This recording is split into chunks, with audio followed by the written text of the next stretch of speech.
Donc voilà, donc je disais que ce soir c'est le marketing culturel et on va essayer de parler sur des concepts. Moi je veux essayer de travailler sur les concepts, le concept du marketing et le concept culturel afin de les associer si les deux concepts vont de pair ou ne vont pas de pair. Est-ce que cela peut être réel ou non ou ne pas être réaliste? Voilà, donc la question qu'on va chercher à se poser durant tout ce cours, c'est pensez-vous que la culture est un produit comme les autres? Alors, on va essayer de répondre à cette question tout au long de cette présentation.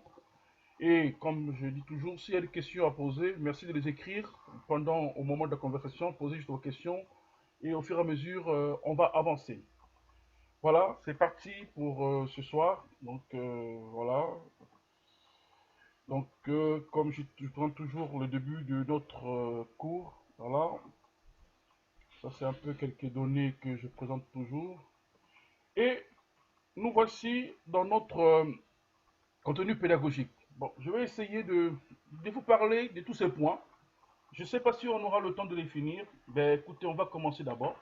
Si on arrive à le finir, tant mieux. Si on n'arrive pas à le finir, on reprogrammera cela. Voilà, donc on va essayer de s'interroger sur les concepts. On va faire le retour aussi sur les concepts. On va parler des produits culturels. On va parler de ce qu'est le marketing culturel exactement, les spécificités du marketing culturel. Est-ce que les concepts du marketing et de la culture sont opposés ou pas? Les spécialités ou les spécialisations du marketing. On va parler du marketing et la communication. Est-ce qu'il y a le lien? Quel est le lien qui existe entre les deux? On va essayer de parler quelques techniques du marketing et après conclure sur le web dans tout ça, où il a sa place dans le marketing culturel. Voilà, interrogation. Donc, toutefois, il faudrait que je balance le truc en bas. Voilà.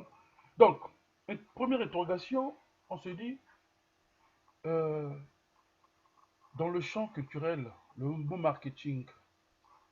Parce que quand on parle dans la culture, quand on parle du marketing, ça fait pas un tabou, ça fait un tabou. C'est-à-dire que les gens se posent la question de comment on peut ramener le marketing dans la culture. Parce que le produit culturel n'est pas comme les autres.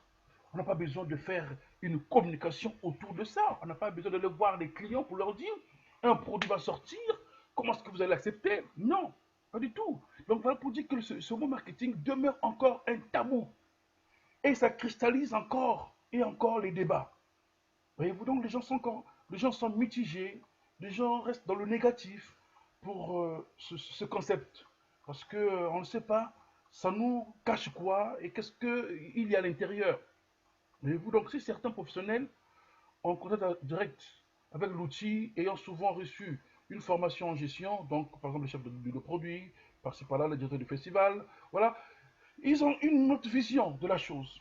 Voilà, ils diffèrent un peu de ceux qui pensent que le marketing n'a pas sa place dans la culture, ou alors le marketing a sa place dans la culture. Donc, on se pose encore des questions. Donc, il faut retenir une chose que dans le champ culturel, la notion du marketing reste encore un tabou. C'est-à-dire que ça cristallise encore les débats et les discussions dans le milieu plus précisément. Avez-vous entendu parler du marketing culturel? On se pose des questions. Étrange expression, n'est-ce pas? Parce que ça n'existe pas. D'après ce que les gens pensent, ça n'existe pas. La culture peut-être peut-elle être considérée comme un simple produit? Parce que la bouteille d'eau dans le supermarché, c'est un simple produit. On peut l'acheter tout de suite et on sort et on le consomme. Mais est-ce qu'on peut consommer le théâtre? Est-ce qu'on peut consommer la musique? Le CD, on peut l'écouter, mais est-ce qu'on peut le consommer comme on le consomme une bouteille d'eau? C'est différent. Parce que les circuits de diffusion, les circuits de vente diffèrent par rapport aux autres. Voyez-vous? Donc du coup, je pense on doit se poser ces questions pour comprendre réellement qu'est-ce que cela ça signifie. Donc ce sont des questions qu'on va se poser tout au long de cette causerie. Alors, ce serait très réducteur. Ça va vraiment ça va réduire, vouloir répondre à ces questions ou parler de parler que le marketing culturel ça n'existe pas, ou bien le produit culturel n'existe pas, ou je ne sais pas comment il faut le concevoir. Ce serait très réducteur, parce que d'affirmer une telle chose, car on peut clairement dire qu'on ne vend pas un spectacle. Non, on ne vend pas un spectacle, une œuvre d'art ou une pièce de théâtre comme on vendrait de la lessive. Tout à l'heure, je parlais de bouteilles d'eau. Donc, on ne peut pas le vendre d'une manière pareille. C'est-à-dire que ce n'est pas la même chose. Ils n'ont pas le même circuit de diffusion, ils n'ont pas le même circuit de vente. Et pourtant, pour s'assurer une diffusion large et efficace auprès de sa cible, la culture ne peut plus aujourd'hui s'affranchir de la dimension marketing. Donc, même si ça ne se vend pas de la même manière, mais on doit communiquer autour de la culture. On doit communiquer autour de ce produit. Mais comment le communiquer autour de ça? Alors, il nous faut utiliser les mêmes préceptes, les mêmes concepts, les mêmes exigences, les mêmes termes que nous pratiquons dans la théorie du marketing. C'est pour dire quoi? Donc, la culture ne peut pas se passer de la dimension marketing. C'est impossible. Impossible. On ne peut pas se passer de ça. Peu importe la valeur, l'identité du produit culturel. Je pense que tout au long de cette communication, on va découvrir pourquoi je le dis et pourquoi c'est possible de parler marketing dans la culture. Donc, voilà pourquoi on a besoin d'un marketeur pour accompagner les institutions culturelles dans l'utilisation de leur levier marketing. Qu'est-ce qui arrive? Quelqu'un arrive, je le fais rentrer. Voilà. Donc, voilà pourquoi on a besoin d'un marketeur pour accompagner les institutions culturelles dans l'utilisation de leur levier marketing. Donc, aller chercher de nouveaux publics. Il faut, parce qu'on connaît les mêmes choses, les mêmes personnes. Parce qu'il y a toujours les mêmes personnes que nous connaissons qui ont des cartes comment on appelle ça, les cartes d'abonnement, qui partagent, qui sont abonnés et affiliés à un produit et à un projet culturel. Ceux, on les connaît déjà, parce qu'ils sont dans leur fichier par exemple, du théâtre. Maintenant, il faut aller au-delà. Je pense qu'il faut aller au-delà de cette démarche. Il faut aller chercher d'autres clients ou encore d'autres publics. Alors, il faut convaincre les mécènes. Vous savez, les mécènes, c'est lesquels, hein? Moi, je ne peux pas encore vous le dire, vous expliquer encore. Un mécène, c'est celui qui apporte de l'argent ou de soutien à un projet culturel ou à une création et qui s'attend à rien. Parce que lui, il veut promouvoir un projet, promouvoir une action quelconque dans le milieu culturel. Donc, il faut les convaincre pour accompagner une institution culturelle, par exemple le théâtre, ou encore, je ne sais pas comment il faut l'appeler, et institutionnelle, animer des événements culturels ou des expositions permanentes. Donc, il faut promouvoir les événements et proposer la meilleure expérience aux différents publics. Toutes ces données-là, on a besoin de pouvoir de le promouvoir, de l'expliquer, de parler aux autres. Mais pour parler de cela, ce n'est pas le directeur du festival ou le directeur de musique ou de la maison d'une production va le faire ce travail. Il nous faut un marketeur, donc un spécialiste dans le domaine. Qu'il soit de la culture ou pas, tant qu'il maîtrise les concepts, les techniques, les mécanismes du marketing, à lui, on va lui donner ce travail. Maintenant, il revient à nous de le formater à notre projet. Il revient à nous de l'orienter dans notre projet, par rapport à notre orientation. Voyez-vous, quand aujourd'hui, moi, je dois aller travailler dans un théâtre ou bien dans une maison de production, je dois m'orienter selon la philosophie de la boîte et m'imprégner des exigences de la boîte et après commencer à vendre ce qu'il faut vendre. Donc, quand on a besoin d'un marketeur, on l'embauche et on lui montre les besoins que nous avions et il va nous construire le cahier de charge. Alors, on va essayer de faire un retour sur les concepts. Parlons d'abord de la culture ou le culturel. Voyez-vous? Dans le domaine de l'archéologie et de l'anthropologie, la culture se définit comme étant l'ensemble des connaissances et des comportements qui caractérisent une société humaine, ou plus généralement un groupe humain à l'intérieur d'une société. Ça veut dire que on parlerait de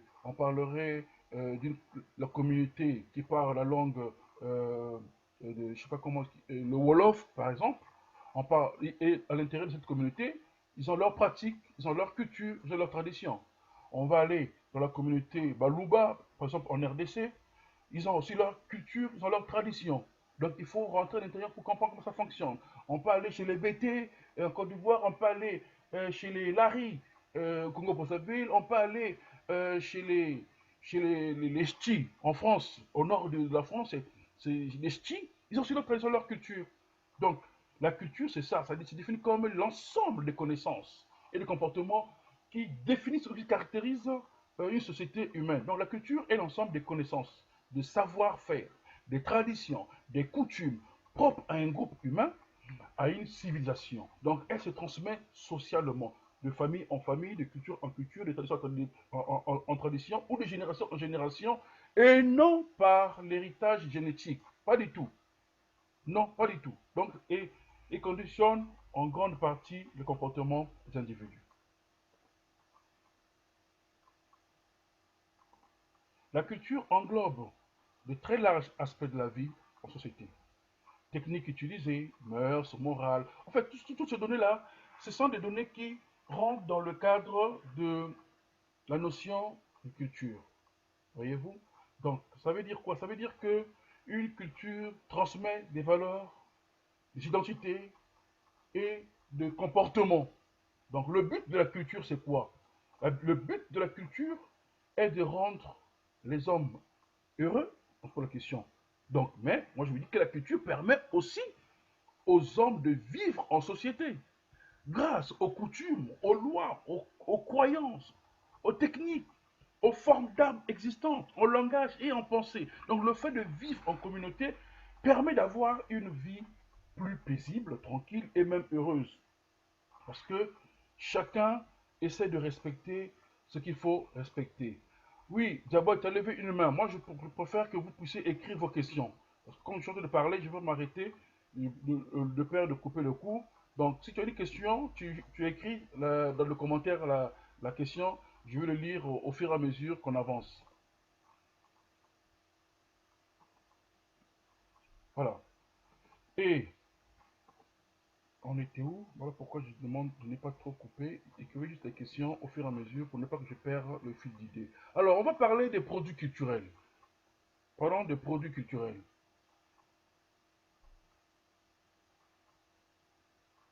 Donnez-moi une seconde, une seconde.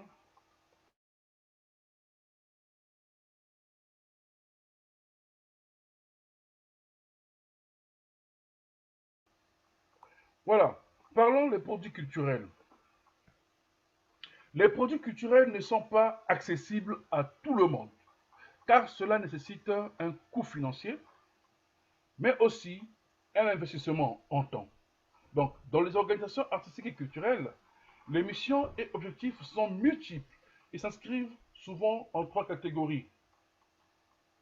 Ils sont ce que je viens de dire tout à l'heure. On va voir d'abord la question. Il y a quoi? On peut dire que la tradition incluse est incluse dans la culture. Non, non, non, non, non, non, non, non. La tradition n'est pas incluse dans la culture. La tradition fait partie de notre culture. Pas incluse, c'est différent. Parce que incluse, c'est dire qu'on va venir l'inclure à l'intérieur. Non, c'est génétiquement direct. Donc, quand on parle de l'inclusion, c'est autre chose. La notion change. Change. Voilà, donc c'est ce que je voudrais un peu porter comme explication. Donc, les produits culturels sont accessibles, ne sont pas accessibles à tout le monde. Ça veut dire quoi? À l'époque, nous parlons euh, du théâtre des riches, du théâtre des riches, du théâtre que tout le monde ne pouvait pas aller. Tout le monde ne pouvait pas aller au théâtre parce que ça coûtait cher. Tout le monde ne peut pas payer un billet pour aller au théâtre, à l'opéra. Voilà pourquoi nous parlons que cela n'est accessible à tout le monde. Et ça demande un coût financier très élevé. Ou encore autre chose encore. Pour créer un spectacle de théâtre ou de musique, ça demande aussi de l'argent. Ça demande de moyens, ça demande de l'investissement. Investissement en argent, investissement en temps physique, tout ça, voilà. Et là, quand on parle des organisations culturelles ou artistiques, ils ont des missions, ils ont des objectifs, et cela se décline en plusieurs axes.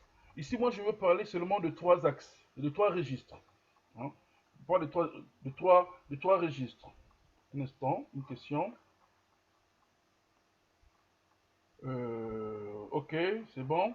Donc, le premier registre ici, c'est artistique et culturel. Donc, l'organisation culturelle favorise les missions de création, de conservation et de diffusion dans un contexte de qualité et de réputation. Voyez, là, je parle par exemple du théâtre, de l'opéra, du cinéma, de salles de concert, par exemple. Ce sont des organisations culturelles qui favorisent la création. Ok. Ça, c'est le premier registre qui est culturel et artistique. Le deuxième registre, nous avons le registre social. Cela sous-entend deux missions. Il y a celle de l'éducation, pour favoriser la découverte. Quand on amène les enfants au théâtre, ils vont aller découvrir ce qu'est le théâtre. Quand on amène les enfants au musée, ils vont aller découvrir ce qu'est le musée. Donc ça, c'est la première partie en termes de mission de registre social, donc l'éducation, éduquer les enfants, et, et l'appréciation esthétique. Donc, quand il y a la découverte, il y a l'appréciation de la beauté, de la qualité esthétique. Puis, il y a une mission d'accessibilité. Ça veut dire quoi? Que tout le monde peut accéder aujourd'hui au théâtre, aux danses. C'est-à-dire ouvrir l'accès au plus grand nombre de personnes.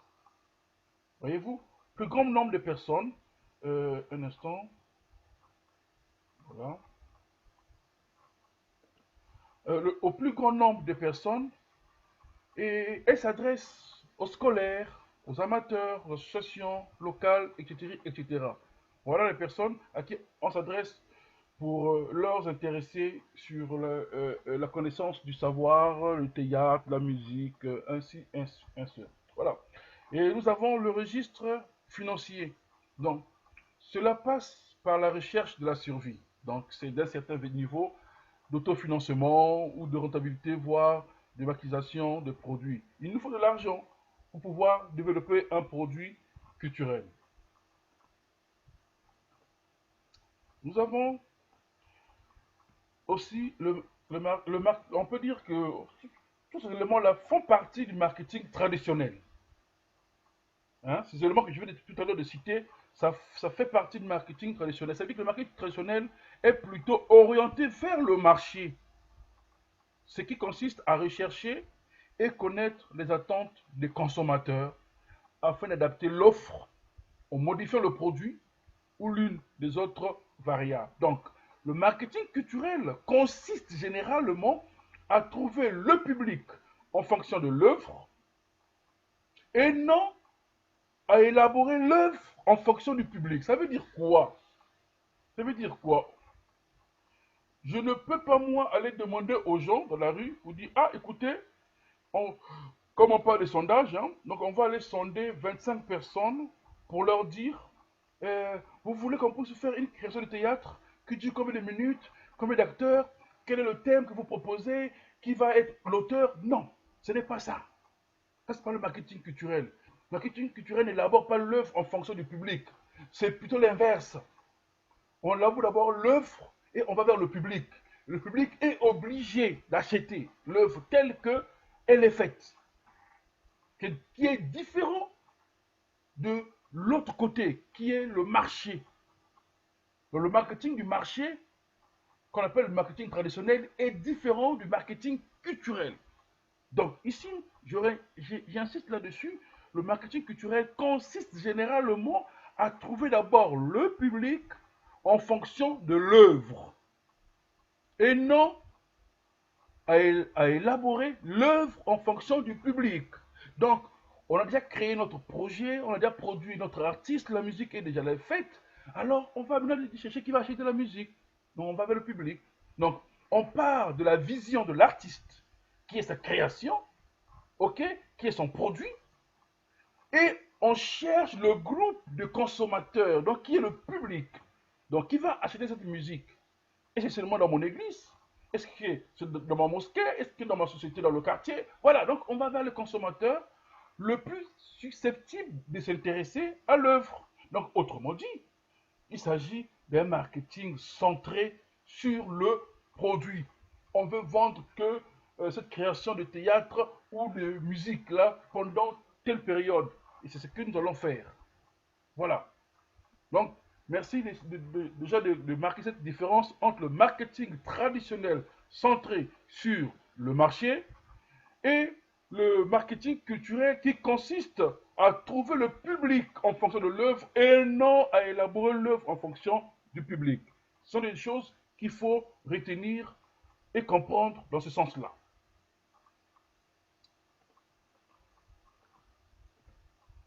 Le consommateur et le produit culturel. Donc, on va essayer de voir un peu le comportement du consommateur. Donc, le produit culturel n'est pas comparable avec les autres types de produits. Pour trois raisons. Pour trois raisons. En fait, il y a beaucoup de raisons. Mais moi, je m'arrête sur ces trois raisons parce que je sais pourquoi je m'arrête là. Pour moi, c'est les plus cruciales, ces raisons-là. Donc, le produit culturel n'est pas comparable avec les autres types de produits. Par exemple, j'insiste encore, la bouteille d'eau qu'on achète au supermarché n'est pas comparable au théâtre. C'est pas pareil. C'est différent. Donc, la première raison, la consommation de produits culturels nécessite la capacité et la volonté d'y consacrer du temps. Quand je produis un artiste, je conçois d'abord le cahier de charge. Je conçois ma politique de production et de vente. Et je consacre le temps autour de ce projet. On parle autant d'investissement en argent qu'en temps.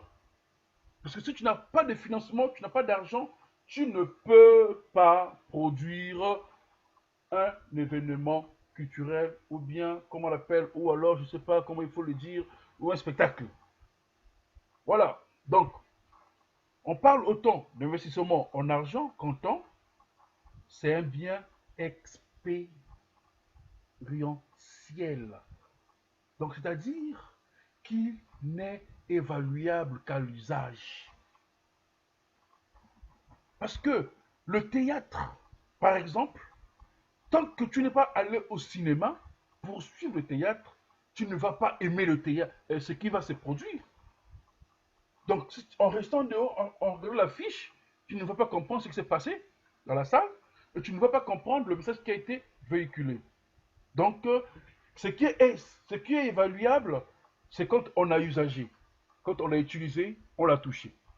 C'est la première raison. Donc, la capacité et la volonté d'y consacrer le temps. C'est la première raison.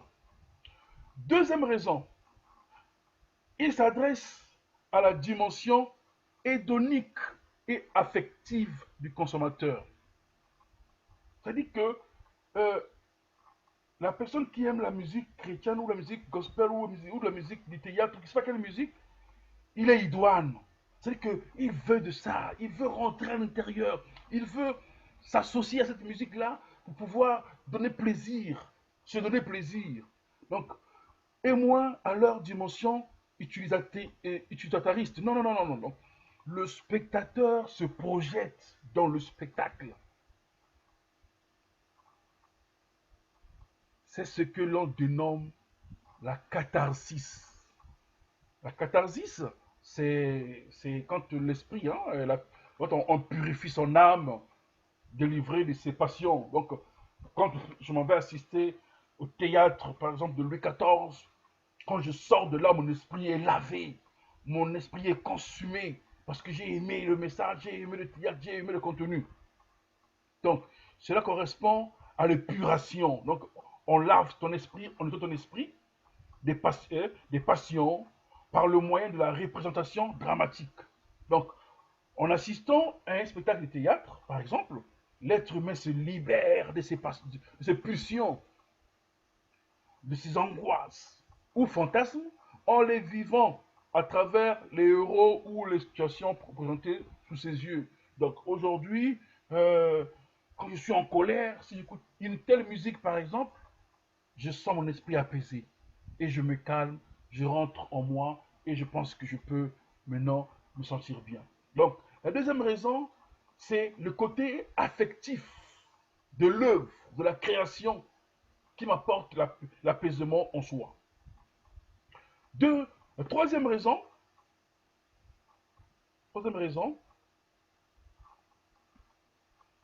la propension à consommer les spectacles culturels dépend de l'âge des individus. Donc, l'âge des individus, leurs revenus, ainsi que leurs conditions physiques.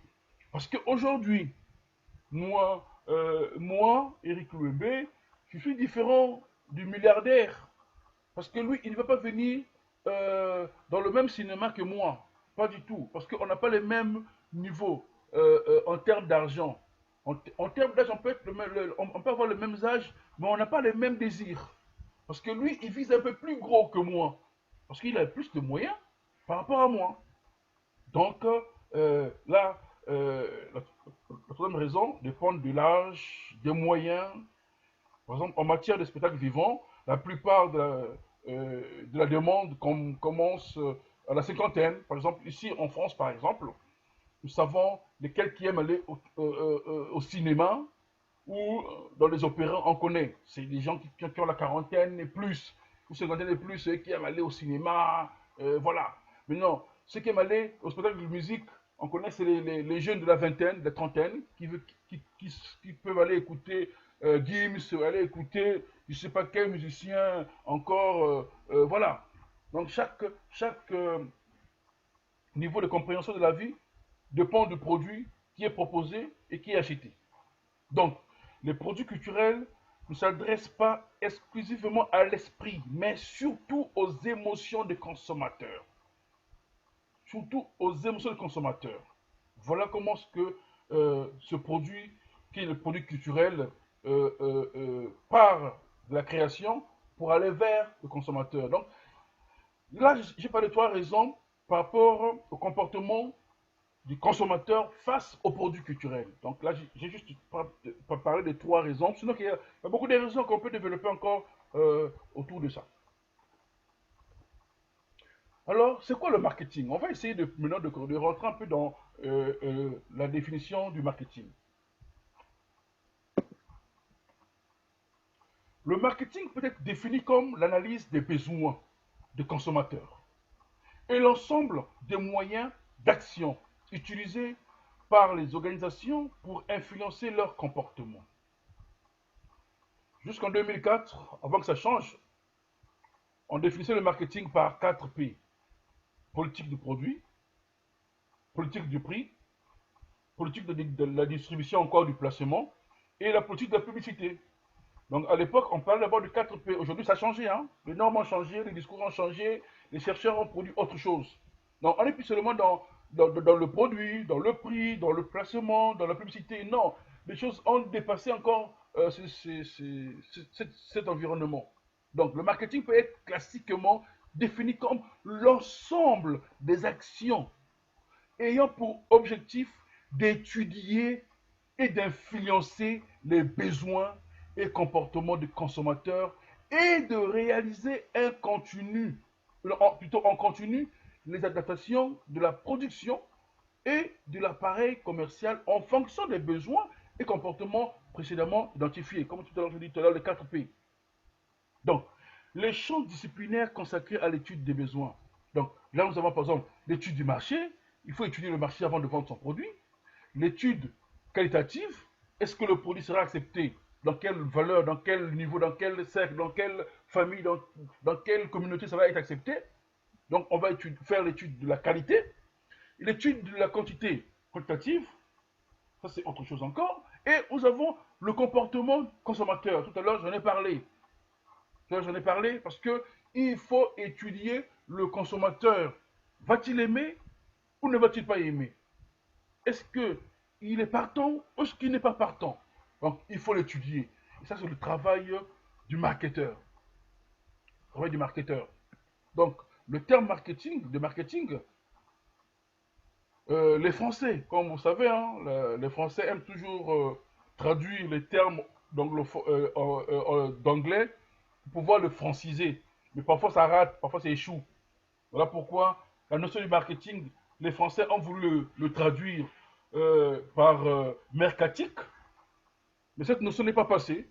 Non, ça n'a pas passé. Le mercatique ne veut rien dire. Et voilà, du coup, cette notion n'est pas passée. Donc, l'usage de ce dernier n'a pas réussi à s'imposer dans la pratique professionnelle. Les gens préfèrent garder la notion du marketing. Le marketing, c'est devenu francisé.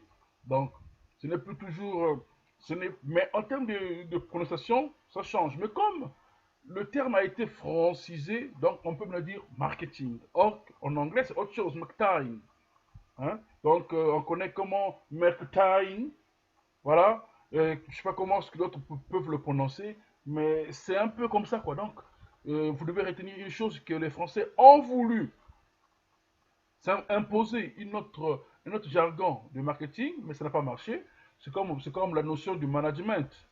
Voilà, donc cette notion est toujours là encore, mais c'est pas toujours aussi la même chose.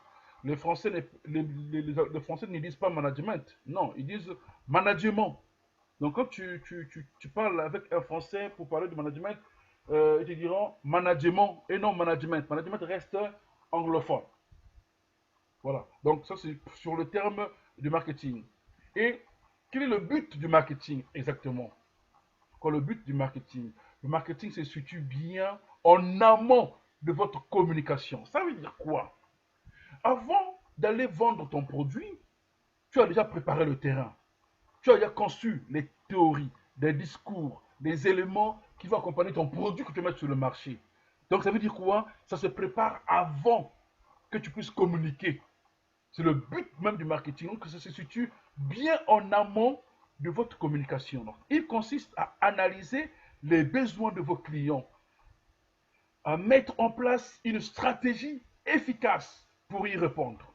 Donc, par corollaire, son vrai but est de développer votre entreprise en répondant adéquatement aux besoins de votre marché. Même de nos familles, on veut le mettre au monde. On fait d'abord le concubule.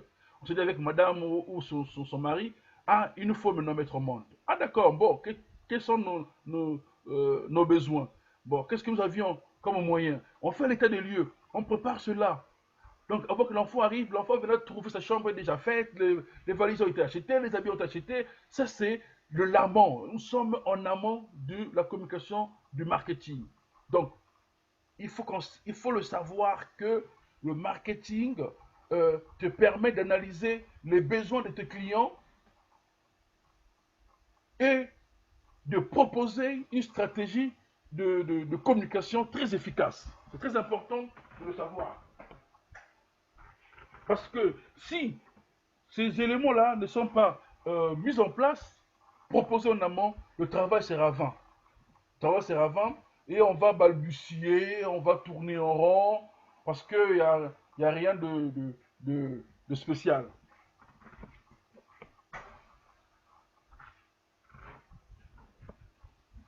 Alors, la suite, c'est quoi? Jusqu'à présent, on est toujours encore dans la définition des concepts. C'est quoi le marketing culturel? Rentrons maintenant dans le vif du sujet. C'est quoi le marketing culturel?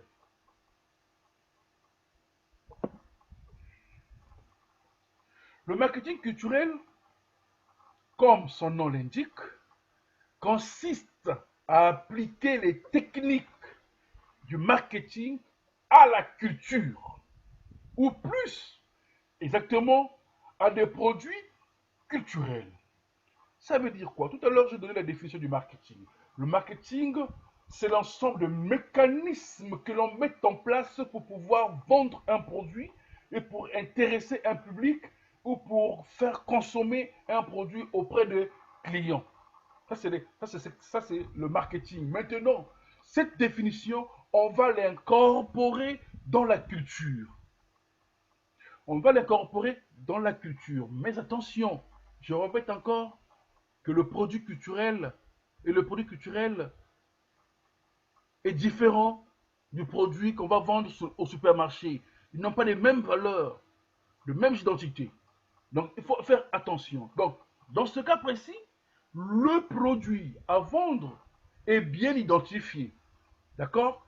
Cela peut être un événement culturel, comme une pièce de théâtre, un spectacle de danse, ou une œuvre, donc un livre, un film, un disque. Ça, c'est ce qu'on appelle le produit culturel. On va faire notre communication autour du produit qu'on va mettre sur le marché. Ok? Donc, le marketing culturel se caractérise aussi par les cibles qu'il cherche à atteindre. D'un côté, nous avons une première cible qui est institutionnelle, d'accord, qu'il faut pouvoir atteindre pour assurer les financements. Je prends le cas de la France, par exemple. Quand tu produis un spectacle, tu peux aller demander l'argent à la région. Tu peux aller demander l'argent à la collectivité territoriale. Tu peux aller demander l'argent à la mairie. Tu peux aller demander l'argent, je ne sais plus où encore. Donc, c'est-à-dire que tu dois communiquer avec ces organismes pour pouvoir financer ton projet. Donc, ça, c'est notre première cible. C'est institutionnel. Où aller chercher l'argent. D'accord? Il faut, pour atteindre pour cela, pour assurer le financement de la production de l'œuvre. Voilà. Et de l'autre côté, nous avons une deuxième cible qui est plus classique. Donc, c'est-à-dire les spectateurs à qui se destine cette œuvre. Ça veut dire quoi?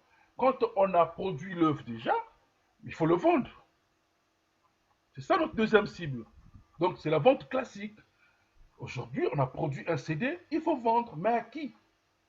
C'est au public, aux spectateurs. On va faire le théâtre, il faut le vendre. On va faire, je ne sais pas, un festival, il faut vendre les billets. Ça, c'est notre deuxième cible qui est plus classique, c'est le plus connu. On va faire ce qu'on appelle le retour sur investissement. Mais parfois, juste avec la vente de billets, c'est pas facile, hein? C'est pas donné, hein? Voilà, il faut savoir voler le prix aussi. Parce que je ne peux pas. Vous savez que, par exemple, produire un album coûte plus cher que le vendre. Quand on vend, tu vas vendre ça à combien? Aujourd'hui, avec la disparition des CD, nous sommes dans le monde digital. Tout, tout se fait maintenant en ligne sur les clés USB. C'est pas euh, John qui me dira le contraire. Donc, vous savez comment ça fonctionne. Donc, aujourd'hui, il faut savoir proposer un prix par rapport à son produit. Donc, quelle est l'importance du marketing? Tout à l'heure, je parlais du rôle du marketing. Nous parlons de l'importance du marketing. Donc, le marketing est important parce que parce qu'il vous aide à vendre vos produits ou services. Il vous aide à vendre vos produits ou vos services. L'objectif de toute entreprise capitalistique est de faire de l'argent. C'est-à-dire, le marketing est un canal essentiel pour atteindre cet objectif final.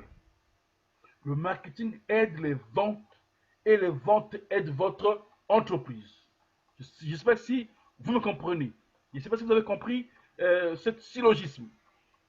Donc, sans le marketing, on ne peut pas vendre son produit correctement parce qu'on n'a pas utilisé les canaux spécifiques pour pouvoir le vendre. Donc, les deux vont de pair. Je, je répète encore, le marketing est important parce qu'il vous aide à vendre vos produits et vos services. Ne dites pas que le marketing n'est pas important dans la culture. C'est faux. C'est faux. Le marketing est important dans la culture, mais attention, le produit culturel ne doit pas être marketé comme on markete notre produit, qui n'est pas culturel. C'est ça la différence. Donc, l'objectif de toute entreprise capitalistique est de faire de l'argent. Et le marketing est un canal essentiel pour atteindre cet objectif final. Donc, le marketing aide les ventes et les ventes aident votre entreprise. Alors, quelles sont les spécificités du marketing culturel? Les stratégies marketing mises en place ont les mêmes objectifs, que pour n'importe quelle démarche marketing. C'est-à-dire acquérir et fidéliser les clients. Il nous faut vendre 25 CD. Mais à qui on va les vendre? Il nous faut cibler. Parce qu'en amont, on a déjà construit notre politique. On a déjà construit notre feuille de route. Rien ne se fait sur le terrain ou sur le tas, les amis. Non, tout se prépare en amont. Il faut déjà écrire le cahier de charges avant. Quand le cahier de charges est écrit, on connaît quel public qu'on va toucher, on connaît quel marché qu'on va les vendre le produit, on connaît qui peut acheter. Donc, il nous faut, un, acquérir, deux, fidéliser les clients. Comme pour n'importe quel produit, il faut définir un prix, promouvoir l'œuvre et satisfaire les clients. Comme dans n'importe quel produit, même dans la culture, c'est pareil. Avant de vendre un spectacle, il faut définir combien on va vendre le spectacle. Ah, on veut le faire à 25 euros l'entrée pour 5 dates. Donc, par jour, 25 euros. Alors, comment promouvoir l'œuvre? Il nous faut monter maintenant la politique de communication. Deux, il faut satisfaire les clients. Ça veut dire quoi? On peut dire au client, écoutez, si vous achetez 2 billets, le troisième est offert. C'est déjà une partie de satisfaire le client. Et au lieu puisqu'ils sont à 3, au lieu de payer le troisième billet, le troisième est gratuit. Déjà, on sait comment fidéliser ce genre de clients. Et dans d'autres marchés, on fait des carnets, on fait des cartes de fidélité. Donc, on sait que si tu viens 2 ou 4 fois pour le spectacle, le sixième ou septième spectacle sera gratuit pour toi. Donc, ça, c'est les politiques de fidélisation. Donc, pour cela, il faut connaître les attentes et les besoins du public. C'est-à-dire, avant de monter le prix, de promouvoir l'œuvre, de satisfaire les clients, il faut d'abord définir les attentes et les besoins du public. Si cela sont définis, facile à monter le prix, facile à vendre, facile à communiquer. Donc c'est là que le sujet devient un peu particulier. Donc la culture n'est pas une nécessité pour le consommateur. Attention, la culture n'est pas une nécessité pour le consommateur, mais c'est un plaisir. Aller sur le théâtre, c'est un plaisir, ce n'est pas une nécessité, ce n'est pas une obligation, mais c'est un plaisir. Envie d'écouter la musique de Charles Mbaki, ou bien de John Numbi, ou bien de qui. Alors, c'est un plaisir pour moi, mais ce n'est pas une obligation, ce n'est pas une nécessité. C'est là où se trouve la différence. Et maintenant, il faut me convaincre, moi, de pouvoir écouter cette musique. Si tu ne me convaincs pas, moi, en tant que consommateur, je ne vais pas pouvoir écouter cette musique. Donc, cela passe par le voie de communication, cela passe par le mécanisme à mettre en place ou la politique à développer. Donc, par conséquent, les produits culturels ne sont généralement pas accessibles à tout le monde. Ça, j'en ai parlé au début, car ils représentent à la fois un coût financier, mais aussi un investissement en temps. Ça, j'en ai parlé tout à l'heure, tout au début. Donc, même quand ceux-ci sont gratuits, même si c'est gratuit, la preuve est là. Je suis en train de faire un cours en ligne, gratuit. Mais il y a combien de personnes qui sont là? Combien sont là? Malgré que j'ai communiqué. J'ai dit aux gens, venez, c'est gratuit. Combien ils sont là? Ils ne sont pas là. Parce que pour eux, ce n'est pas une nécessité. Ce n'est pas une obligation, mais c'est un plaisir. Attention, le savoir n'est pas un plaisir, le savoir c'est une obligation. La connaissance c'est une obligation. Si tu ne connais pas, tu ne connais pas. Il faut aller au cours pour connaître et comprendre. C'est ça qui est différent entre le savoir et le plaisir. C'est ça la différence. Donc, même si c'est gratuit pour le consommateur, il représente toujours un investissement en temps que tout le monde n'est pas forcément enclin à dépenser. Donc, une autre dimension qui fait du marketing culturel un sujet à part est que la démarche d'élaboration de l'œuvre ne prend généralement pas en compte les besoins et les envies du consommateur. Moi, pour produire mon artiste, je ne vais pas aller demander au consommateur qu'est-ce que vous voulez. Quelle est votre couleur de musique que vous voulez? Est-ce que mon artiste doit chanter en lingala, en wolof? ou en français, ou bien en BT. Non, tu n'as pas besoin de demander ça au consommateur. Le consommateur, lui, il est dans le plaisir. Donc, ça veut dire quoi?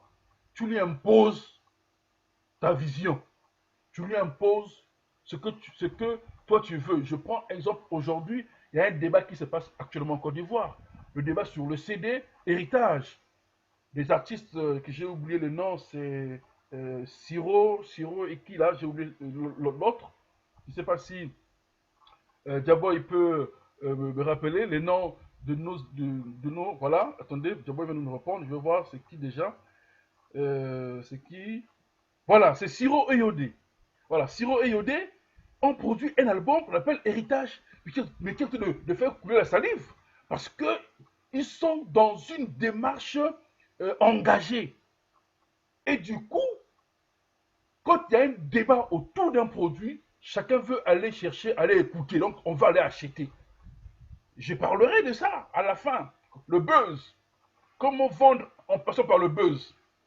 Donc là, ils sont en train de vendre en faisant le buzz de leur travail. Mais ce n'est pas eux qui font le buzz. Ce sont des gens qui écoutent, des journalistes qui écoutent, qui créent des polémiques.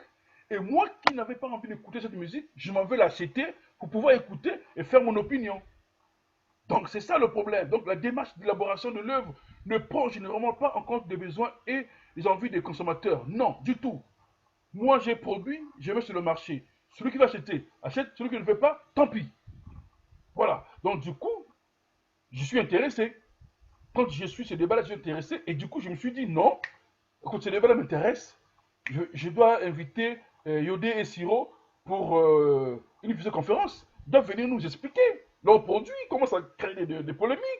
Et moi, je vais préparer une émission pour ça, pour que les gens écoutent aussi leurs réactions, leurs attentes, pourquoi on se pose des questions.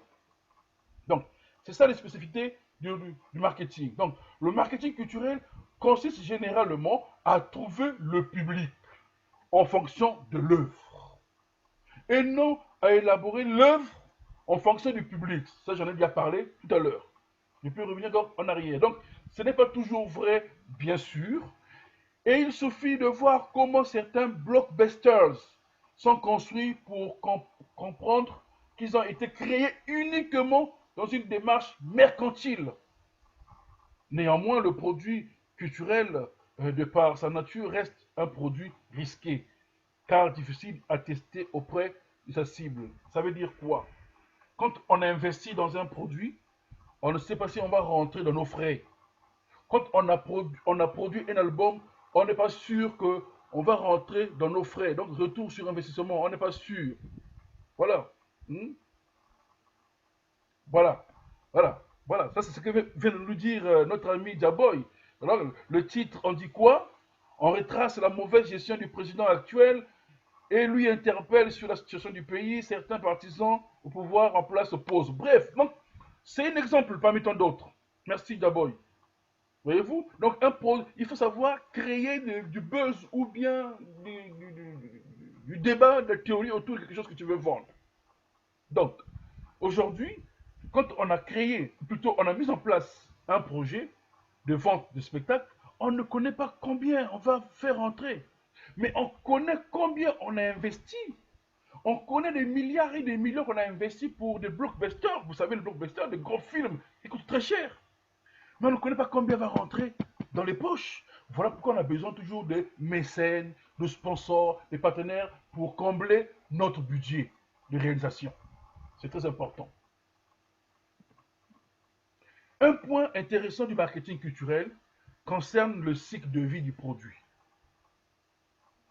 Par exemple, un tableau, un film, un livre ou une œuvre musicale peuvent potentiellement s'affranchir du cycle de vie traditionnel puisqu'ils entrent dans une dimension artistique.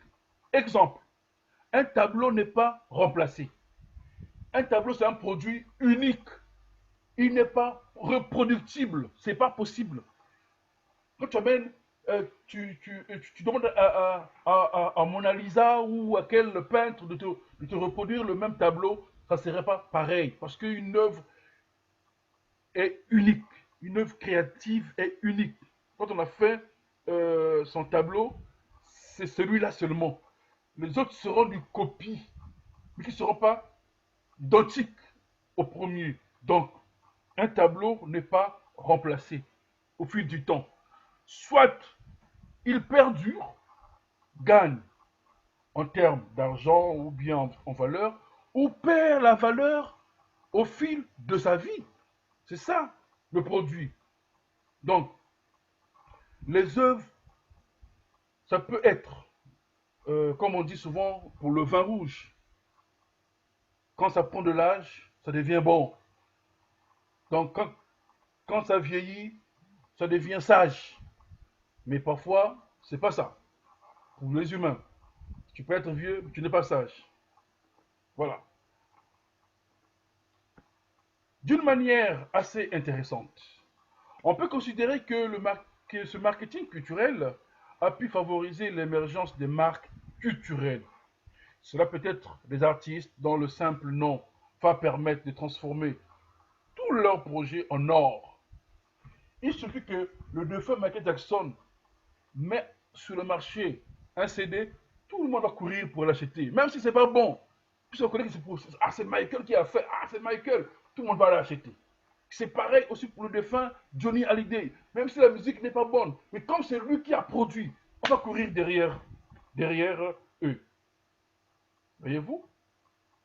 Donc, cela dépend de celui qui produit l'œuvre ou qui réalise l'œuvre. Donc, cela peut être les artistes dont le simple nom va permettre de transformer tous leurs projets en or. Ou bien des organisations qui fournissent un véritable gage de qualité.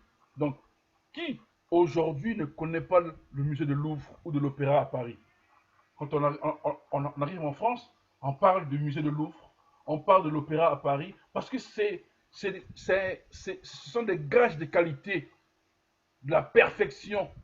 Du coup, tout le monde veut aller là-bas. Même si les productions à l'intérieur ne sont pas de qualité à être exposées ou à être à vendre, mais parce que ça a un nom, parce que ça a une identité. Et du coup, tout le monde y passe. Donc, c'est pareil. Donc, voilà, comme dit l'autre, c'est pareil aussi pour les œuvres de Bob Marley. Aujourd'hui, même si Bob Marley, s'il est encore en vie, qui nous produit un album qui sort sur le marché, tout le monde va chercher à l'acheter, même si le contenu n'est pas perfect. Alors, ici, la culture et le marketing, est-ce que ces deux concepts sont opposés? Je ne sais pas. Mais je pense que vous serez d'accord avec moi que ces deux concepts ne sont pas opposés par rapport à ce que je viens de dire tout à l'heure au début. Peut-on réellement considérer la culture comme un produit parmi tant d'autres? Point d'interrogation. Si de prime abord, les deux ne vont pas ensemble, un spectacle ou un livre doit bien se vendre, les amis.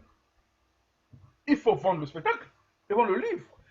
Et de là, on a besoin de quelque chose, de le promouvoir, de chercher le public, de chercher le marché et de le vendre. Donc, avant même de pouvoir vendre le produit au public, il faut convaincre les institutions publiques ou privées d'investir dans le projet. Donc, moi, aujourd'hui, si je vais aller chercher un financement dans ma région, dans ma ville, à la mairie de Dakar, à la mairie de l'Abidjan, à la mairie, je ne sais pas quelle ville encore, je dois le convaincre des élus. Ah, mon projet, ça va aider ceci, ça va aider cela, ça va faire, ça va. Donc, je présente les avantages que ça va donner. Donc, ça veut dire que je m'en vais vendre mon projet pour gagner de l'argent. Et du coup, en retour, j'ai un financement. Donc, c'est le premier niveau du marketing culturel sans que tu te rendes compte. Hein. Sans que tu te rendes compte, tu viens de faire le premier pas. C'est-à-dire que la vente le marketing culturel, d'aller chercher l'argent pour que ton projet puisse se réaliser. Arrive ensuite l'étape où il faut convaincre le public de venir assister au théâtre, au spectacle. Ça, c'est le deuxième niveau du marketing. Nous faisons le marketing culturel tous les jours. Nous qui sommes dans la culture. Tout le temps, on le fait sans se rendre compte. Et quand on te parle, ah, mais tu fais du marketing culturel, tu dis, mais non, moi je ne suis pas marketeur. Mais si, le fait d'aller chercher des financements pour réaliser ton projet, c'est du marketing culturel. Le fait d'aller chercher des publics pour leur proposer ton produit culturel, c'est du marketing culturel. Ça, il faut le retenir une bonne fois en tête. Nous faisons du marketing culturel tous les jours, tout le temps, à chaque instant. Donc, le marketing est donc utile et parfois même indispensable pour vendre un bien culturel. Ne jamais opposer ces deux concepts. Ne jamais mettre ces deux concepts en antagonisme. Jamais. Ces deux concepts marchent ensemble et ils doivent vivre ensemble. Donc, ils ne sont pas opposés. C'est des choses que vous devez retenir une seule bonne fois. Donc, le marketing est donc utile et parfois même indispensable pour vendre un bien culturel. Donc, un festival a besoin des mécènes pour pouvoir être produit et les consommateurs doivent savoir que celui-ci existe, c'est-à-dire que le festival, et avoir envie d'acheter les billets. Tout cela passe par le marketing culturel. D'accord? Bref, il faut bien pouvoir communiquer, que ce soit à l'aide des relations publiques de presse, des distributions de flyers, des publicités traditionnelles ou par le biais du web. Donc, il faut communiquer. Le fait de faire cette démarche, nous sommes dans une approche marketing, mais culturelle, parce que nous vendons un produit culturel. Nous vendons un produit à connotation culturelle. Nous vendons un produit qui a un contenu culturel. Le théâtre a un contenu culturel. La musique que nous allons vendre, pareil. Ce sont des choses que nous allons garder en tête. Alors, ici, il nous faut maintenant passer à la phase qu'on appelle la spécialisation du marketing. Le marketing évolue et se spécialise en fonction des domaines de commercialisation. Ce n'est pas le même modèle ou les mêmes mécanismes qu'on va mettre en place pour vendre le théâtre, c'est ce qu'on va mettre pour vendre le livre ou pour aller vendre le CD. Ce ne sont pas le même contenu qu'on va mettre en place pour pouvoir vendre. La finalité, c'est vendre, mais la démarche change. D'accord? Donc, cette spécialisation permet, entre autres, de développer de nouvelles techniques de vente. Il y a des ventes agressives, des ventes amicales, les ventes qui suivent les normes traditionnelles. Chacun doit mettre en place ce mécanisme. Donc, ici, je vais parler juste de deux marketing, approches marketing, juste deux. Il y en a beaucoup, hein, il y en a beaucoup. Mais moi, je parlerai des deux les plus spécifiques pour moi. C'est le marketing stratégique et le marketing opérationnel. Alors, quand on parle de marketing stratégique, c'est la démarche d'analyse et de réflexion pour réaliser l'adéquation offre-demande. Quelle stratégie mettre en place? L'offre, nous savons. La demande, l'offre, c'est le produit que vous avez créé. La demande, c'est le public. Alors, le public demande quoi? Qu'est-ce qu'ils ont besoin? Alors, il nous faut construire une stratégie de pouvoir les imposer notre produit. Donc là, nous sommes dans le marketing stratégique. Le marketing opérationnel, c'est la concrétisation par l'action. Là, nous sommes sur le terrain maintenant. Nous sommes sur le terrain pour vendre maintenant. Donc, nous sommes devant des acteurs qui veulent acheter. Donc, c'est la concrétisation par l'action devront être constamment adaptés et l'évolution du commerce et aux variations du marché. Quand on parle d'être opérationnel, si aujourd'hui, enfin, dans ce que tout à l'heure, j'ai dit tout à l'heure, on fait l'étude du marché. Combien coûte un CD sur le marché aujourd'hui? Si on le vend à 25 euros, est-ce que les gens vont acheter? Je ne pense pas. C'est quel genre de musique? Est-ce que c'est la musique d'un artiste qu'on ne connaît pas? Personne ne va acheter. Mais si c'est pour Bob Marley ou c'est pour Didier Awadi, les gens vont courir parce qu'on connaît l'artiste. On connaît ses capacités à donner. Aujourd'hui, euh, Yodé et Siro, ça ne parlait plus. On ne les parlait plus d'eux. Mais ils ont voulu, ils sont rentrés en laboratoire pour réfléchir des stratégies pour toucher le public. Comment on va faire pour vendre? Alors on s'impose un style, on s'impose une théorie, on se pose une politique. Alors les gens savent que si on touche la politique, les gens vont se réveiller. Et voilà, dans leur CD, ils parlent de la politique. Et ça fait tapage. Et tout le monde court derrière le CD pour écouter le message. Donc, il faut savoir marquer l'opération sur le terrain par rapport à ce que tu veux mettre sur le marché. C'est très important. Un marketeur culturel ne s'autoproclame pas, les amis. Il sort d'une école, il sort d'une formation. On ne devient pas marketeur parce que je connais convaincre quelqu'un pour acheter mon CD. Non. Être marketeur, c'est sortir d'une école de marketing, une école de commerce, où on t'a montré des stratégies de vente, des stratégies agressives de vente, et tu connais comment vendre.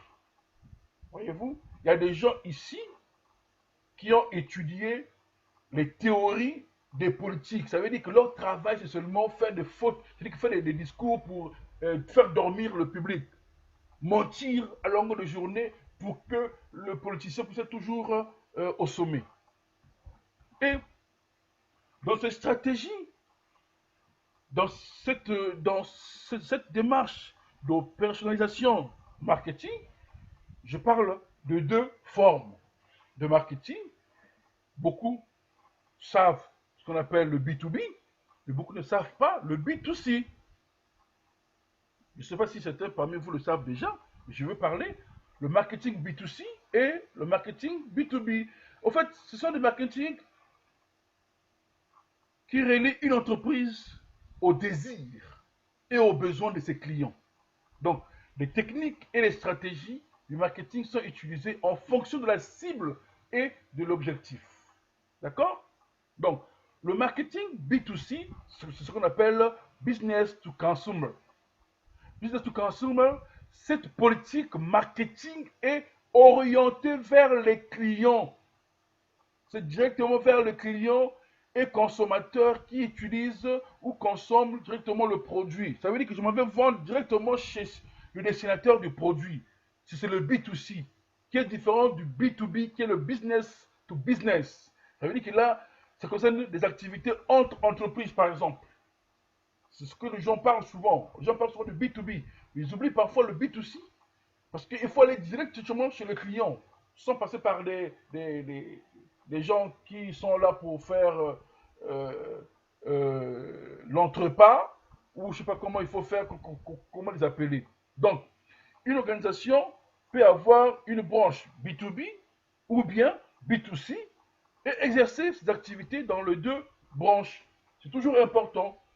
Voilà. Au lieu de passer par une entreprise X pour pouvoir vendre ton produit, non, mais tu peux toutefois toujours aussi aller directement auprès des clients pour vendre ton produit.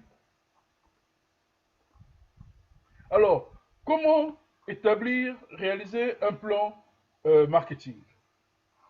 Je ne vais pas. Réaliser un plan marketing, ça demande du temps, les amis. Ça demande du temps, ça demande. Mais moi, je vais pouvoir juste, comme je l'ai dit au début, vous donner des définitions des concepts. Ça vous permet pour vous-même d'aller faire les démarches de recherche après si vous voulez le faire. Alors, c'est quoi un plan marketing?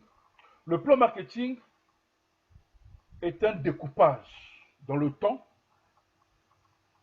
de la stratégie marketing d'une entreprise, elle-même partie importante de la politique générale de celle-ci. Donc, le plan marketing est un plan qui recense concrètement les actions sur le plan opérationnel du produit ou du projet ou de l'entreprise que nous allons mettre sur pied. Nous le faisons déjà tous les jours dans notre vie. Là, nous sommes déjà, je ne sais pas, aujourd'hui, nous sommes le 4. Beaucoup de familles commencent déjà à faire le plan marketing du mois. Ah, qu'est-ce qu'on va acheter? Qu'est-ce qu'on ne va pas acheter? Est-ce qu'on a besoin de ci? Est-ce qu'on a besoin de cela? bon, combien on va investir, combien, voilà. Donc, on fait un plan de dépenses, par exemple, de la famille. Et pour moi, qui est chef d'entreprise, je vais tabler sur le plan marketing. Alors, ce mois-ci, combien on va dépenser pour gagner combien? Donc, on passe de la stratégie maintenant vers la phase de l'opération, donc opérationnalisation.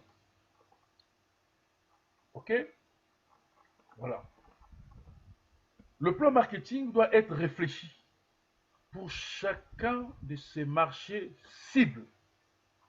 L'outil central du marketing est l'étude des publics qui permet de décrire et comprendre leur comportement et donc d'œuvrer à la réalisation des objectifs que l'organisation s'est fixés, comme l'amélioration de la relation au public pour en accroître leur satisfaction, pour les fidéliser. Un plan marketing mal construit, mal réfléchi, mal réalisé ne produira pas des produits ou des résultats positifs. Il ne faut pas rêver. Rien ne sort du néant. Tout doit être réfléchi, écrit en avant, en amont de tout. C'est pas pour rien qu'on parle des écoles de commerce. On parle des écoles de commerce parce que là-bas, on va vous préparer à être de bons marketeurs, de bons vendeurs, des gens qui vont les convaincre les gens à acheter. L'école de commerce forme uniquement des marketeurs et des chefs d'entreprise. Parce que pour être chef d'entreprise, il faut que tu mettes d'abord les normes et les règles du marketing. Si tu ne connais pas ça, mais tu ne pourras pas bien toi-même imposer ta logique aux employés. Donc il faut d'abord connaître les règles du marketing. Ça, c'est en résumé le plan marketing. Moi, je ne vais pas rentrer à l'intérieur pour vous définir qu'est-ce qu'il faut mettre à l'intérieur, qu'est-ce qu'il faut mettre à l'intérieur. Non, pas du tout. Mais je vais vous donner quelques données, quelques étapes simples du marketing. Ici, un plan marketing en 5 étapes. Je vais vous le présenter en 5 étapes. Donc, première étape, faites un bilan de l'état de vos activités et de votre marché. Avant de produire un album ou de vendre tel produit, je dois faire l'état de lieu. Combien on a besoin pour investir? Quelle est la durée pour concevoir ce produit ou ce projet?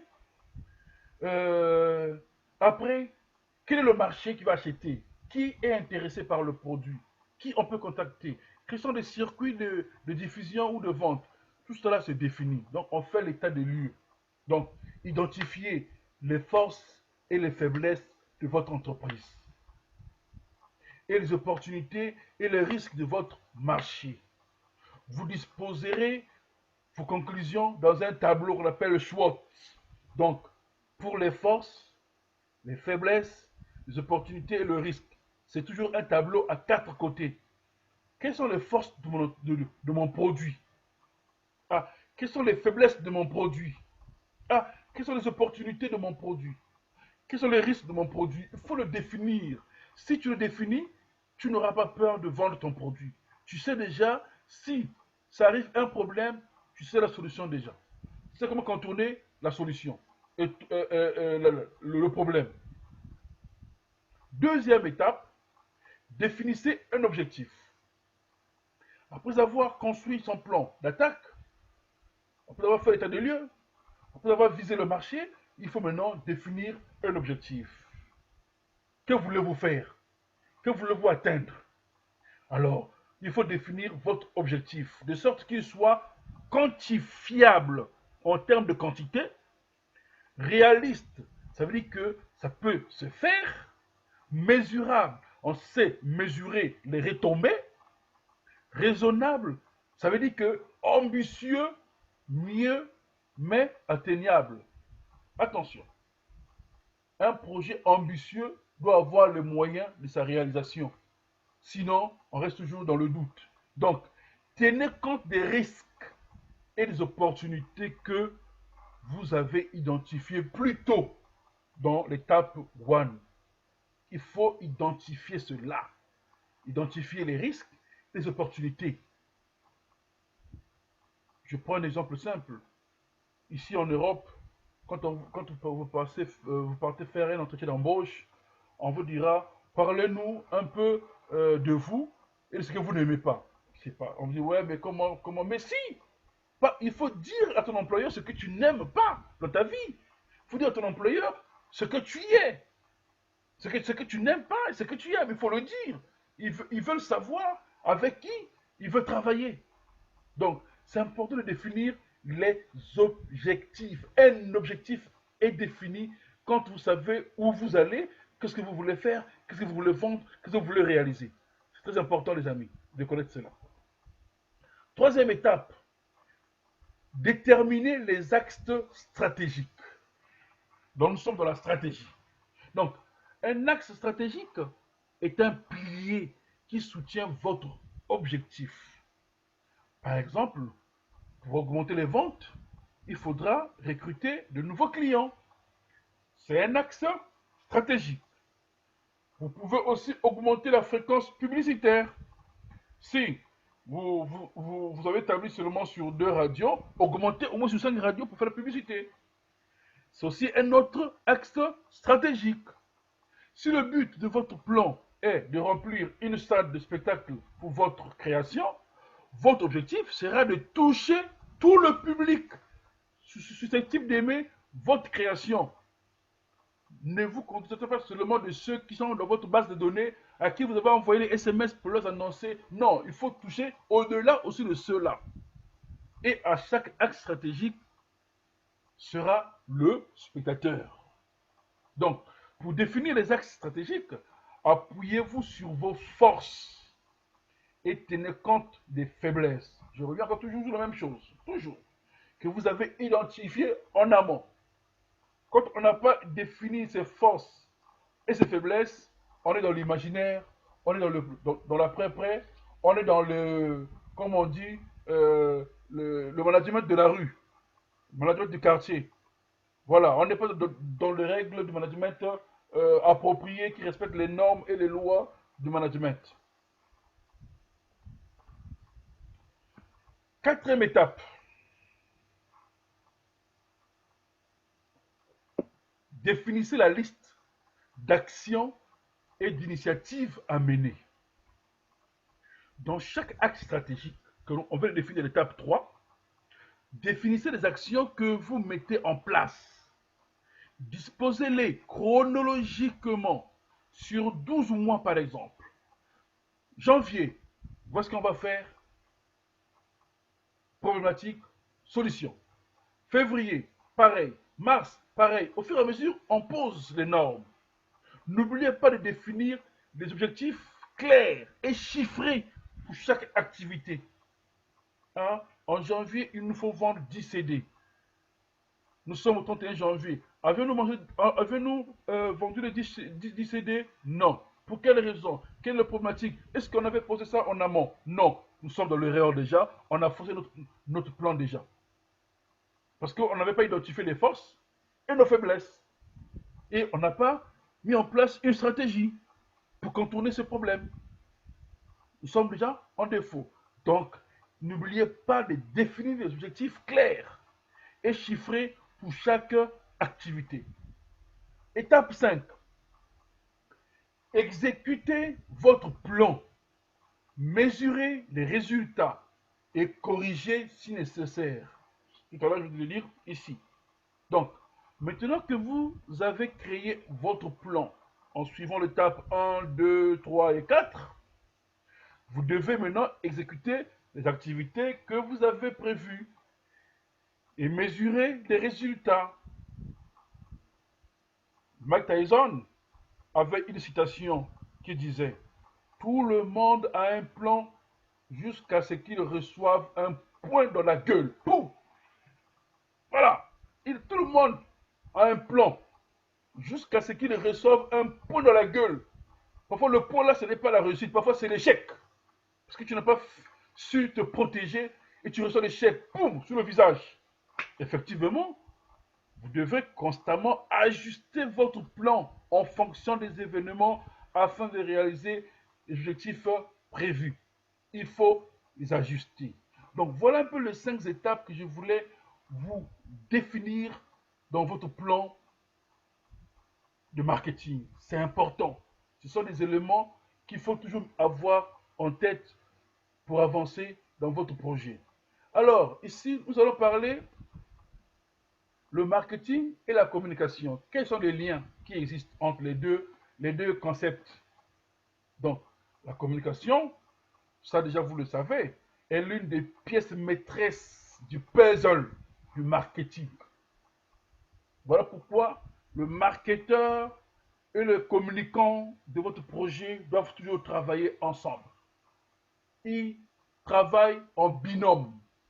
L'un conçoit la théorie du marketing, l'autre exécute la théorie du marketing, la théorie de l'entreprise avec les règles du marketing sur le terrain. Donc, la qualité de la communication d'une entreprise impacte directement les ventes de ses produits et services. Et pour une entreprise, la communication valorise trois choses. Trois choses. Son identité, l'identité de l'entreprise, ça ou ses marques, les produits qu'il met sur le marché, ses produits ou ses services. Donc, si ces éléments-là sont mal définis du point de vue communication, ben écoutez, votre produit n'a pas de chance d'être vendu, hein, les amis. On n'a pas cette chance d'être vendu. Non, pas du tout. Et je vais vous parler des différentes techniques marketing. Tout à l'heure, je disais, il y en a beaucoup. Il y en a beaucoup. Cette liste n'est pas exhaustive. Moi, je veux parler juste de ces quatre-là. Donc, il existe de nombreuses stratégies marketing. À l'école de commerce, on vous dira ça en long et en large. Ici, moi, je parle de quatre. Je parle du marketing opérationnel et plutôt relationnel, le marketing direct, le marketing promotionnel et le buzz marketing. Donc, le marketing relationnel, il vise à développer une relation personnalisée et conviviale avec le client consommateur afin de le fidéliser. Cette relation se construit grâce au dialogue entre la marque et le consommateur. Vous savez, dans chaque entreprise, il y a ce qu'on appelle le carnet d'adresse des clients. On sait que dans leur banque de données, ils ont 1500 clients potentiels pour acheter le produit. Et sur les 1500, ils savent que obligatoirement, 500 vont acheter. Obligatoire. Et qu'est-ce qu'ils vont faire? Ils vont faire la politique de rapprochement. Nous savons que le produit va apparaître le 1er août.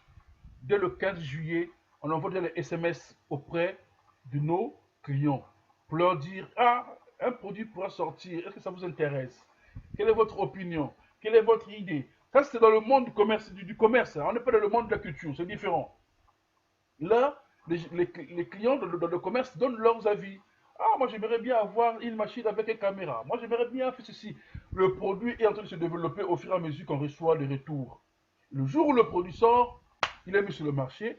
Les mêmes qui donnent leurs avis vont courir derrière le produit, quel que soit, parce que pour eux, ils ont participé à la réalisation de ce produit. Parce que ça ne respecte pas les normes qu'ils ont proposées. Donc, le marketing est relationnel. On se rapprocher du public ou de la personne pour pouvoir vendre le produit.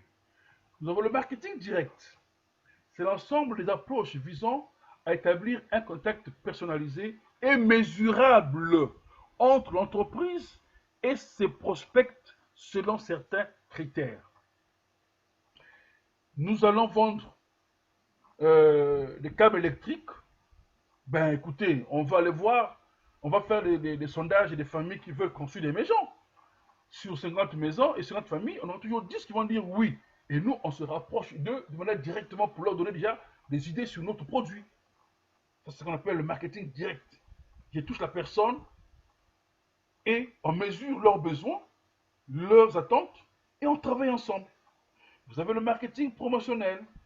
Cette démarche associe un ensemble de techniques et de moyens de communication mise en place dans le plan d'action de l'entreprise. Ça veut dire que l'objectif est de susciter la création et le changement du comportement d'achat et de consommation auprès des cibles visées. On intéresse le public à répondre.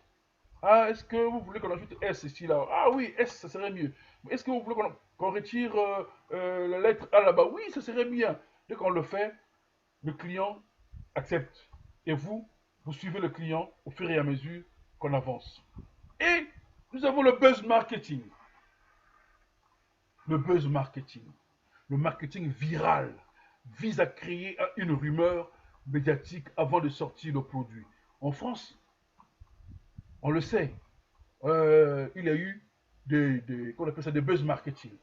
Récemment, non, pas avant celui que je veux parler, avant, je crois que l'année passée, il y a eu la vente des boîtes de tartines de chocolat à 1 euro. Mais on a fait le buzz derrière ça. Et les gens ont couru au supermarché pour aller prendre des tartines de chocolat à 1 euro. Il y a eu même des bousculades. Mais avant de le mettre sur le marché, il y a eu de la communication. Et récemment encore, il y a eu une communication sur la vente de PlayStation. À 98, je ne sais pas combien d'euros. Je sais coûte 100 euros ou bien 200 euros. Mais les gens ont dormi devant le supermarché pour attendre l'ouverture le lendemain matin. Parce que ceux qui vendaient le produit ont fait du buzz. Ils ont dit le prix c'est seulement 1 euro par exemple. Ah oui, on a communiqué autour de ça et les gens étaient prêts à acheter. Donc, il faut savoir construire le buzz marketing pour son produit. Je reviens sur le cas de nos amis ivoiriens. Au fait, eux, ils ont construit leur projet par rapport à la situation du terrain. Ah, ils disent que nous sommes déjà à la fin du mandat du président en exercice, les amis. Bon, nous sommes deux. On doit vendre notre produit. Si on chante seulement l'amour, est-ce qu'ils vont acheter? Non. Ils ont construit une politique de buzz. Ça veut dire quoi? Parler du pouvoir, parler des promesses du président actuel, parler de ses échecs. Et ils savent que ça va créer le débat. Et c'est ce qu'ils ont fait. Et les résultats, ils sont là. Les gens parlent. Et le produit s'achète. Comme le bout de pain. Comme je vois sur les réseaux sociaux, chacun vient publier le CD qu'il a acheté le CD.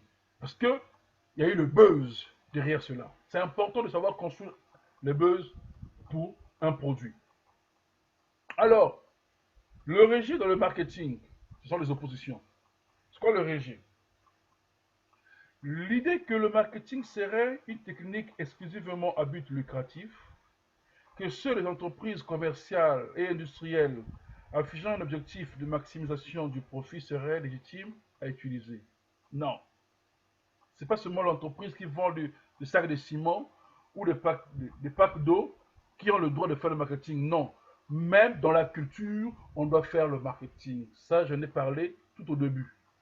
Donc, le rejet du marketing se structure alors autour d'un certain nombre de positions traditionnelles. Ici, art et commerce, il y a une opposition. Ça veut dire quoi? On ne vend pas des savonnettes. Attention, on ne vend pas des savonnettes comme on va vendre des CD. Il y a opposition. Immatériel et matériel. Je dirais qu'on ne fait pas du marketing parce qu'on ne vend pas des produits palpables. Non, c'est faux. Esthétique et économique. Si on fait des affaires au théâtre, on risque de faire du mauvais théâtre. Ça veut dire que vous n'allez pas vendre le contenu artistique, mais vous allez vendre juste pour faire plaisir aux gens qui vont suivre le théâtre ou pour vendre ce qui va citer le CD.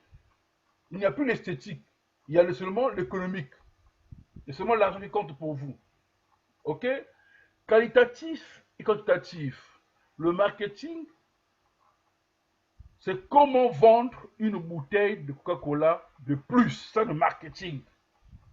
Donc, comment je veux vendre plus de CD? Nous sommes dans le qualitatif et le quantitatif. Il y a toujours opposition entre ces deux concepts. Mais l'opposition, ça ne veut pas dire le rejet total. Il y a parfois un rapprochement. Quand il y a un rapprochement, il y a les liens qu'il faut mettre sur place, il faut construire pour pouvoir trouver le juste milieu. Donc, l'apparence opposition entre la logique productive spécifique au domaine de la création et celle induite par la démarche marketing courante. Donc, comme l'exprime de manière lapidaire un homme de théâtre français, nous faisons des offres de théâtre et nous cherchons une demande. Le marketing part de la demande et fait une offre. Donc, nous sommes à l'envers du marketing. Or, le marketing commence d'abord par l'offre et passe par la demande. Or, dans le théâtre, c'est d'abord la demande et l'offre. C'est ça la différence dans la culture.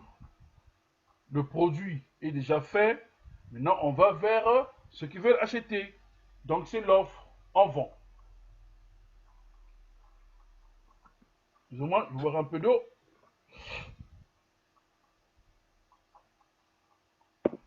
Alors, le marketing est donc présenté comme l'antithèse du processus de création et de diffusion des œuvres culturelles.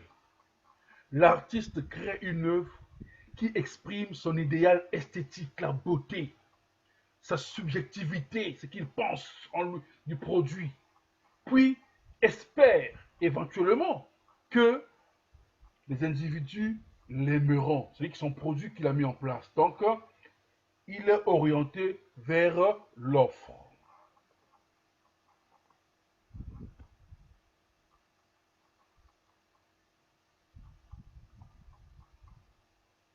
Ok, il n'y a pas de souci, monsieur John. Merci beaucoup. Voilà. Donc, alors que l'homme de marketing cherche ce que les individus désirent, puis tente de combler ces désirs en créant un objectif ad hoc, il est orienté vers le marché. Donc, cette opposition renvoie également à l'idée d'une inversion perverse entre la fin et le moyen. Donc, appliquer le marketing à l'art et la culture reviendrait ainsi à produire des œuvres contre nature. Ça veut dire quoi? Il ne faut pas d'abord mettre le marketing que nous connaissons là. Tout à l'heure, j'ai parlé du marketing commercial devant dans le marketing culturel. Non, on ne met pas ça d'abord devant. On ne veut pas d'abord vendre juste le produit culturel pour envie de vendre, faire de l'argent. Pas du tout. Nous, on veut vendre un contenu artistique et non l'emballage artistique qui est différent. Donc, il faut faire attention à cela. Et on va aller vers la fin. Et le web dans tout ça. Et le web dans tout ça, c'est quoi? Avec l'émergence du web et des réseaux sociaux, le marketing a dû s'adapter pour pouvoir permettre aux entreprises de conquérir de nouvelles cibles ou consolider leur position au travers de ces nouvelles technologies de l'information. La culture ne fait pas exception à la règle. La plupart des groupes de musique ou les derniers films qui sortent ont leur propre site web. Ils veulent communiquer aussi pour vendre. Ils veulent avoir aussi des groupes WhatsApp, les groupes, je ne sais pas comment, Instagram pour communiquer. Donc, ils sont également présents sur les réseaux sociaux pour vendre. Donc, ils ont des communautés qui leur suivent pour vendre toujours. Donc, le web est un bon moyen de savoir ce que le public attend, d'être en prise directe avec leurs réactions et de répondre à leurs demandes. Donc le marketing culturel est une dimension à part entière du marketing qui se caractérise par sa complexité. Alors, en conclusion, qu'est-ce que nous pouvons dire ensemble? Dans ce contexte de développement de l'économie de la culture, les enjeux financiers de la culture sont tels que la nécessité de recourir aux outils de marketing sont évidents. Et ceci pour multiples raisons, telles que le retour sur investissement, ça j'en ai parlé, la recherche de son public. Donc, on ne produit pas, les amis, pour perdre, même si ce n'est pas l'argent qui sortit de ta poche, même si c'est sorti de la région ou de la mairie ou de qui, mais on ne produit pas pour perdre, on produit pour gagner quelque chose. Donc, on doit faire le retour sur investissement, même si ce n'est pas à 100%, mais au moins à une limite bien définie. Et on produit une œuvre pour aller chercher un public qui doit acheter. Donc, il faut aussi savoir vendre. Quand on a produit, c'est pour vendre, ce n'est pas pour garder à la maison. Donc, c'est la même chose dans certains domaines tels que le disque, le livre, le cinéma. Une démarche marketing classique et de vigueur, quel que soit. Quel que soit. Donc, les acteurs du spectacle vivant, par exemple, ont compris les enjeux et se sont appropriés eux aussi les techniques du marketing afin de mieux comprendre le comportement de leurs spectateurs. Donc, de créer des spectacles adéquats et de s'adresser à eux par les moyens appropriés, plus particulièrement les spectacles non subventionnés qui ont besoin de remplir des salles. Donc, le théâtre, les gens qui n'ont pas besoin de l'argent de l'État pour faire leur production, ils savent comment monter des politiques de marketing agressifs. Ils le savent. Donc, c'est très important de le savoir. Et merci. Encore et merci. Donc, c'est pour dire que le marketing culturel existe bel et bien. Le produit culturel n'est pas comme les autres, mais le produit culturel a besoin de suivre les normes et les exigences d'un produit, plutôt du marketing. Voilà ce que je peux dire en somme de tout ce que je viens d'exposer. J'espère que c'était long, c'était lent. On a pu quand même, j'ai pu quand même finir le travail, sachant qu'il y a eu des gens qui sont partis pendant que j'étais en train de présenter. Voilà. Et voilà. Attendez, qu'est-ce que je vais faire ici? Tac, tac. Voilà.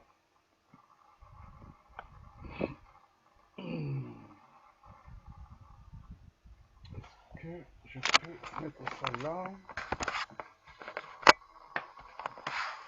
Et fini la communication de ce jour. Alors, si on peut maintenant passer à la phase des questions ou bien d'échanges, Mariam, Javoy, si vous pouvez ouvrir les micros et les vidéos, je pense qu'on peut maintenant euh, communiquer. S'il y a des questions, s'il y a des questions, ici il y a des choses à vouloir connaître encore. C'était un peu long, mais on est déjà Ouais, habitué. on a servi. Voilà. Alors, quelque chose à ajouter? Mariam, dis-moi, Ah, très intéressant. est-ce que j'ai répondu aux attentes? Hein? Est-ce que j'ai répondu aux attentes? Est-ce que Ah, bien c'était, sûr, bien sûr, bien sûr. est-ce que j'ai pu ouvrir encore l'esprit ou bien qu'il faut encore améliorer? Comme je dis toujours, je fais de Si, mon si, bien mieux sûr. Mm, mm, de, comme on dit, comme de présenter juste les grandes lignes, mhm. parce qu'on n'a pas le temps de faire tout un cours qui rentre dans les détails. Effectivement. Un cours qui rentre dans les détails demande des 2 ou 3 mois ou un mois. Mais là, on le fait des grandes lignes pour donner un peu la démarche à suivre Mhm. sur le travail, quoi. Donc voilà un peu ce Effectivement. que j'aime toujours dire. Donc voilà ce que je tenais à dire sur cette question du marketing culturel. Le marketing, ouais, c'est intéressant. Voilà. J'ai capté beaucoup de trucs, donc ça va. Voilà. Il y a eu certains qui ont demandé des excuses, qui sont partis avant la fin. Alors donc Ouais. l'essentiel est que Mm. j'ai fini le cours. J'avais peur de ne pas le finir. Je me suis dit que c'était long. Bon, voilà. Heureusement pour nous. Voilà. Merci beaucoup, Marianne. Merci beaucoup aux autres qui vont nous Merci. suivre en replay sur YouTube. Et Ça marche. on sera toujours là pour se partager les idées et les réflexions. Mhm. Merci Merci. beaucoup et bonne soirée. Au revoir. Merci, au revoir.